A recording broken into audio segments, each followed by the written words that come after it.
noir Kunta. Elle dit, tu vois une femme noire Kunta. 2 mois après, elle est à blanche. Parce qu'on refuse de comprendre qu'il y a femme africaine, il y a femme. Et dans cette femme-là, Dieu a donné à chacun des vers. Ah, vous entendez? Parce que quand vous réclamez l'égalité ici, retenez qu'il y a femme africaine, femme. Parce que quand vous allez en Inde, ce que la femme qui est en Inde fait, ce n'est pas ce que la femme qui est en Europe fait. Hein? C'est femme, non? Allez en Inde et allez parler votre français là-bas. C'est la tronçonneuse qu'on va sortir. Parce que la femme indienne n'est pas la femme américaine. Et la femme américaine n'est pas. C'est comme vous dites, la femme américaine n'est pas comme la femme Bassa. La femme Bassa n'est pas comme la femme, c'est pas, Bouddha, Betty. Vous voyez toujours les différences, non? Hein? C'est la même chose dans la vie. Dans la vie, nous sommes différents les uns les autres. Quand vous arrivez dans la région de l'Ouest, la manière que les femmes de l'Ouest cultivent n'est pas la même manière que les femmes du centre cultivent. Et même au centre, quand vous allez du côté des Étoiles, ce n'est pas la même manière comme chez moi. Et pourtant, nous tous nous sommes au centre. Comparaison n'est pas raison. Sinon, nous sommes déjà en train de déséquilibrer la nature. La manière qu'on met le manioc chez moi n'est pas la même manière. Un jour, en arrivant chez les Étoiles, ils ont ce qu'on appelle le tchon-tchon. C'est-à-dire, tu te demandes que l'autre est sans fait qu'on te dit comment aussi la racine. Alors que chez moi, on appelle maman maïtou. À faux. Vous voyez la différence? Vous arrivez là-bas, vous vous moquez d'elle. Toi qui prends, je ne sais pas quoi, on se moque de toi. C'est comme également dans un village, pas plus loin vers Zoissy. Tu arrives là-bas en démembré, tout le monde. Regarde-moi le villageois ici. Mais quand tu les vois avec les longues mains, toi tu les insultes villageois. C'est quand tu fais 2 heures que tu comprends qui est réellement villageois. Parce que l'environnement n'est pas. C'est-à-dire, tu arrives quelque part, tu dis que non, comme on fait chez nous, là-bas tu vas trouver qu'ils font d'une manière. Tu vois, un jour on arrive chez les pygmées, loin là-bas vers Yokobe, tout en brousse. La manière qu'ils préparent, qu'ils font, tu laisses comprendre que c'est la manière là que nous on fait chez nous. Mais ils sont contents quand ils mangent. Mais alors que chez nous, vous voyez que l'environnement change. Cela dit que la femme africaine n'est pas la femme, n'est pas la femme, n'est pas la femme. C'est la même chose avec le paludisme. On va vous dire que le paludisme est une maladie beaucoup plus trop. Donc il y a des maladies qui sont un peu plus de la zone où tu es. Par rapport à ton contexte, par rapport à ton climat. Ça veut dire que si j'ai beaucoup plus de paludisme, c'est mon environnement. Si lui là maintenant, c'est son environnement. À l'époque, ils avaient beaucoup plus de cancer, c'était leur environnement. Nous on avait paludisme, ils avaient cancer. Quand quelqu'un avait cancer, c'était un bobo. On dirait qu'il vivait comme un blanc. On est d'accord? Pourquoi maintenant aujourd'hui nous tous avons le cancer? Parce qu'on n'a pas compris que chacun vit dans son. Comme maintenant on veut tous être comme les femmes des blanches. Ça veut dire que toutes nos femmes.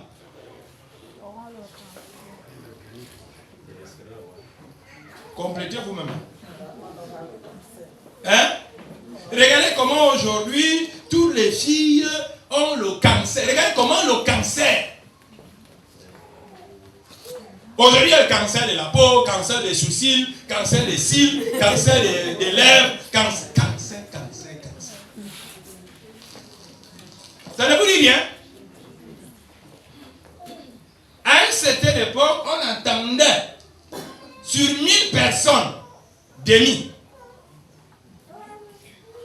Pourquoi? L'environnement de l'autre vient déjà chez moi, non? Et comme son environnement vient chez moi, je porte aussi ces. On savait que le noir était sec. Il résistait. Il vieillissait. Ce n'est pas ça? Maintenant, aujourd'hui, tu as atteint 40, 55 ans, on t'appelle patriarche. Tu as vécu longtemps. L'environnement de l'autre je suis en train de le ramener chez moi et à la fin,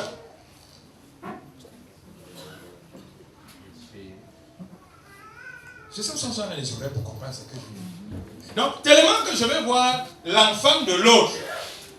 Une fois, on faisait les émissions à la radio, je me rappelle, où c'était une période où eux là-bas, ils ont commencé à dire qu'ils vont encore recommencer à fouetter leurs enfants. Et pourtant, nous ici, nous aussi on a pris leur environnement. On ne fouette plus les enfants. On ne fouette donc plus les enfants. Regardez ce que les enfants font. Et nous aussi, on a pris ça, non? Maintenant, aujourd'hui, dès que l'enfant fait ce qui est mal, non, tu as bien fait, félicitations, va de l'avant. Plus on copie l'environnement de l'autre, regardez là où nous sommes. C'est quand les enfants ont commencé à assassiner là-bas, qui eux-mêmes prennent conscience qu'ils ont eu du nez à laisser aller aux enfants. Je ne sais pas si c'est ce que je dis, on comprend. Allez copier les environnements des autres en laissant pour nous. Est-ce que ça ne va pas nous coincer?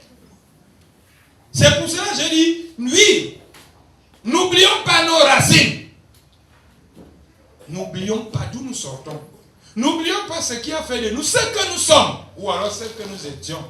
Parce que si aujourd'hui nous perdons nos valeurs, c'est parce que nous avons oublié ce qui nous rendait forts pour aller prendre pour l'autre.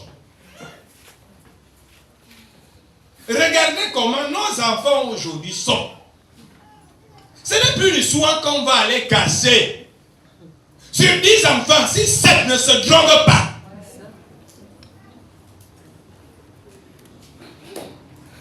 ce n'est plus du soin qu'on va dire qu'on parle à demi-mot.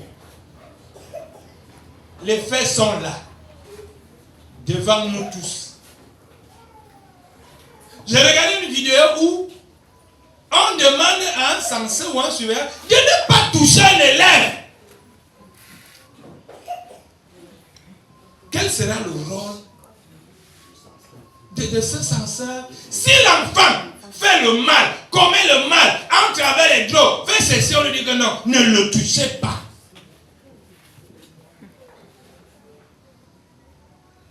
Et le gars avait les mains, les pieds, on se moquait même de lui.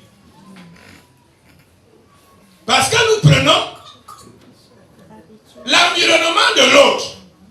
Aujourd'hui, votre enfant dérange à l'école. Parce que vous êtes papa haut, maman haut. Attends, je vais appeler mon père. Quand vous arrivez à l'école, vous avez osé toucher l'enfant de qui? Je vais vous montrer à qui vous avez affaire.